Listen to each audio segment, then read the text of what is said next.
Hi hello అందరికీ. చక్కగా చూడండి, తాటి బూరెలు వండుకునే వాళ్ళు ఇలాగా చూడండి, నేను ఎలా కలుపుతున్నానో సేమ్ అలా కలుపుకోండి. వరిపిండి వేసుకొని అలాగే కొద్దిగా కరైచనో కంపల్సరీ వేసుకోవాలి.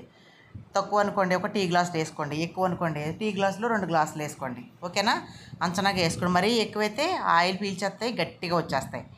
చక్కగా మనం ఇలా కలుపుకొని ఇందులో కొంచెం ఎండి కొబ్బరి కానీ లేదా పచ్చి కొబ్బరికాయ అయినా కానీ చక్కగా మిక్సీ పట్టేస్తే పొడి కింద అయిపోద్ది కదా, అది కలుపుకోండి.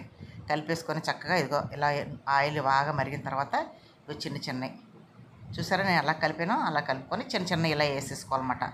పునుకులు ఎలా వేసుకుంటామో అలాగా. కానీ ఎంతగానో రౌండ్గా అయితే మాత్రం రావు, ఎక్కడో దగ్గర కొంచెం తోకల్లా వస్తాయి. బట్ ఏంటంటే చాలా బాగుంటాయి తినడానికి. ఇది ఇంచుమించు మీకు వారం రోజులు పాడవకుండా ఉంటాయండి, గాలి తగిలే తోట పెట్టుకుంటేనే. చక్కగా వేసుకోండి, ఇంట్లో పిల్లలు ఇష్టంగా తింటారు. బలమైన ఫుడ్. ఇందులో కొద్దిగా నువ్వులు వేసుకుంటే ఇంకా బాగుంటుంది. ఆల్రెడీ ఫుల్ వీడియో ఛానల్లో అప్లోడ్ చేశాను, చూడండి మీరు. చూసారా చక్కగా నేనైతే 1 కిలో ఆయిల్ వేసి చేస్తున్నాను అనమాట. దగ్గర 150 బూరెలు అవుతాయి. పెద్ద తాటికాయ, ఒక్క తాటికాయతో చేసిన బూరెలు. చూసారా ఎలా కలిపానో నేను, అలా కలుపుకొని